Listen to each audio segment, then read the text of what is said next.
Queridos desbravadores, é um prazer incrível ter vocês aqui comigo em mais um vídeo do meu canal.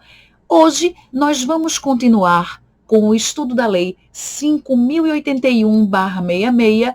Entretanto, hoje é a parte 2. Se você ainda não assistiu a parte 1, sugiro que antes de assistir este vídeo, você volte lá na playlist denominada Odontologia Legal e assista a parte 1, porque aí vai ficar bem mais fácil você compreender essa lei que é tão importante para todo cirurgião dentista e para todo futuro cirurgião dentista.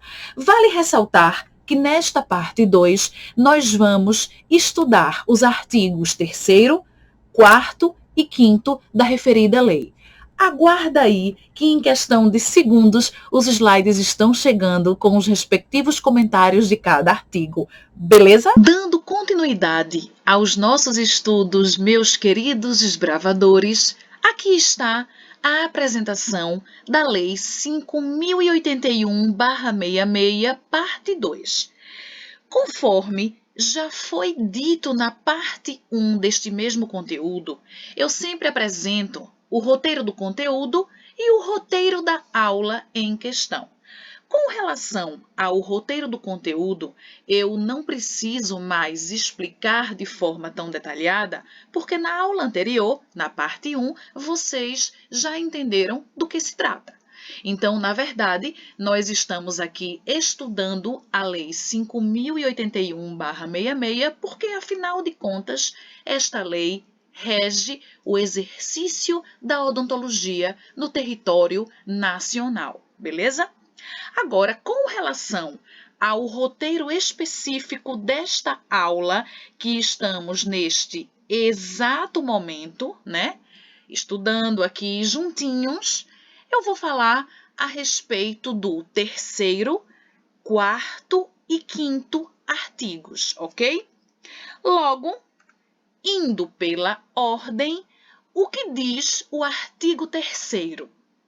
Poderão exercer a odontologia no território nacional os habilitados por escolas estrangeiras, após a revalidação do diploma e satisfeitas as demais exigências do artigo anterior. Que fique bem claro que o artigo anterior é o 2º artigo que foi visto na parte 1 deste conteúdo.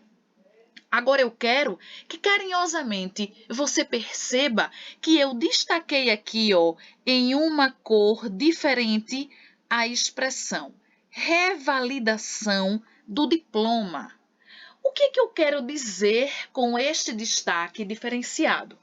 Eu quero deixar claro para você que existem outras possibilidades de capacitação legal, além daquelas que vão abarcar brasileiros ou estrangeiros com diplomas revalidados. E percebam que aqui no finalzinho do slide eu listei exatamente quais são essas 4 possibilidades, tá bom? Mas não te preocupa, fica com teu coração em paz, que eu vou explicar um pouquinho dessas outras possibilidades. A primeira é a Convenção Regional, olha aqui, sobre o reconhecimento de estudos, títulos e diplomas. Então, que fique muito claro que o diploma, ele teria e tem que ser expedido por uma instituição que esteja sediada em algum dos países que tenha assinado essa convenção, tá? Se o país não tiver assinado essa convenção, não terá, portanto, validade. A segunda situação tá aqui, diplomas expedidos por escolas portuguesas. O que é que a gente entende a respeito disso? Diplomas de portugueses e brasileiros que tenham sido expedidos por escolas portuguesas. Então, é um acordo que existe entre o Brasil e Portugal. A terceira situação, essa aqui é mais conhecida, é mais falada, é o PEC. O PEC é o programa de estudante convênio, ou seja, estrangeiros portadores de diplomas obtidos em instituições de ensino superior que sejam reconhecidas pelo PEC. Vale a pena lembrar que esses estrangeiros também devem ter o visto de permanência no Brasil. E a quarta e última situação é o que se chama de matrícula de cortesia diplomática, ok? Então, lembrando que essas 4 possibilidades também podem ser consideradas para o exercício da odontologia.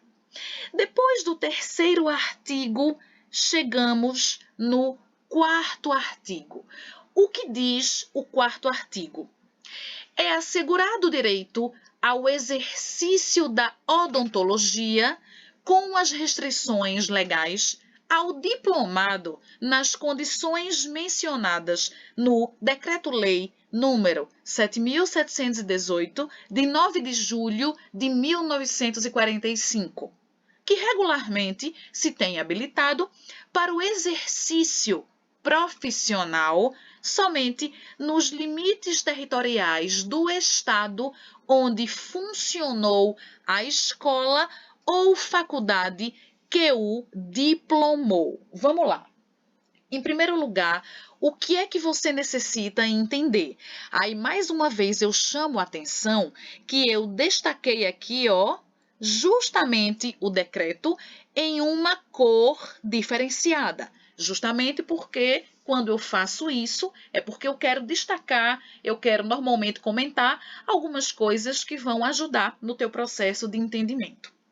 A primeira coisa que eu quero que você entenda é o seguinte: este decreto que foi destacado aí, numa corzinha mais clara, ele falava a respeito da situação profissional de dentistas diplomados por faculdades que funcionaram apenas com autorização dos governos estaduais.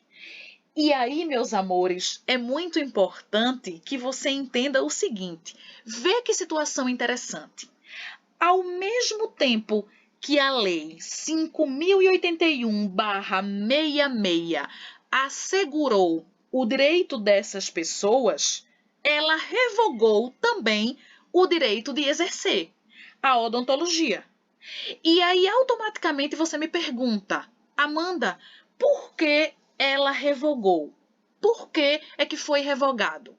Na época, ficou muito claro que as pessoas deveriam comprovar a habilitação para o exercício profissional até o dia 26 de agosto de 1966, que foi exatamente a data de publicação da 5.081/66 no Diário Oficial da União.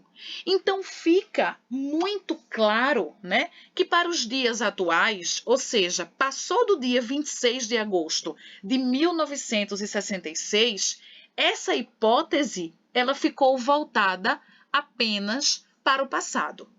A título de curiosidade, só para que vocês compreendam um pouquinho do que falava o Decreto-Lei número 7.718, tem 2 partes muito importantes que eu destaco dele, que eles diziam o seguinte, essas partes falavam o seguinte, que o profissional poderia exercer a odontologia apenas nos limites territoriais do estado onde a escola funcionou, Logo, este indivíduo poderia ocupar apenas funções públicas, estaduais ou municipais. Ele não poderia, por exemplo, ocupar um cargo federal, tá bom?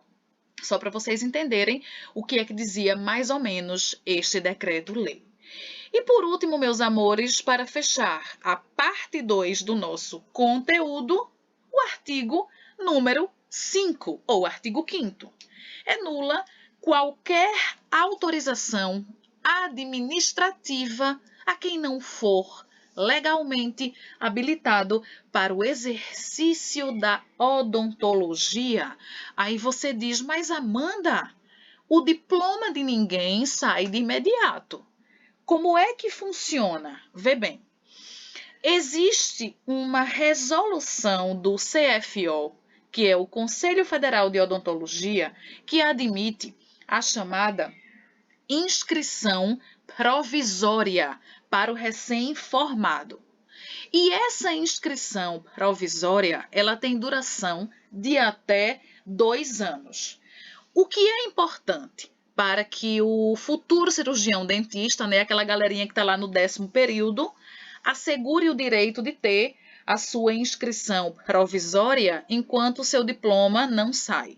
O importante é que a instituição de ensino superior emita uma certidão ou um certificado de conclusão de curso com a data de colação de grau. Então, munido deste documento, né, o indivíduo pode se dirigir até o Conselho Regional e solicitar a sua inscrição provisória. Depois que ele recebeu o diploma, todos nós sabemos que o diploma é um documento definitivo, aí sim ele vai poder dar entrada na sua inscrição definitiva, ok? Lembrando, meus amores, que se você quer continuar sendo notificado, se inscreve no canal, ativa o sininho, porque o nosso assunto ainda não terminou. Ainda falta a parte número 3, tá? E sem contar que muitos outros conteúdos de odontologia legal e de outras coisas vão ser mostrados e trabalhados aqui no nosso canal, tá bom? Meus amados desbravadores, este era o conteúdo destinado à parte 2 desta aula. Mais uma vez, eu sou extremamente grata por ter você aqui comigo no meu canal, nesta empreitada odontológica. E, pelo amor de Deus, se liga, não me desaparece, que ainda falta a parte 3. O conteúdo ainda não acabou. Antes de deixar aquele beijo carinhoso, eu peço para você, com o mesmo carinho de sempre, que se inscreva no canal e ative as notificações. E se fizer sentido, indique também para aquele coleguinha que está fazendo odonto e que precisa entender melhor a legislação que rege a nossa tão amada e tão querida odontologia. Beijo grande e até o próximo vídeo.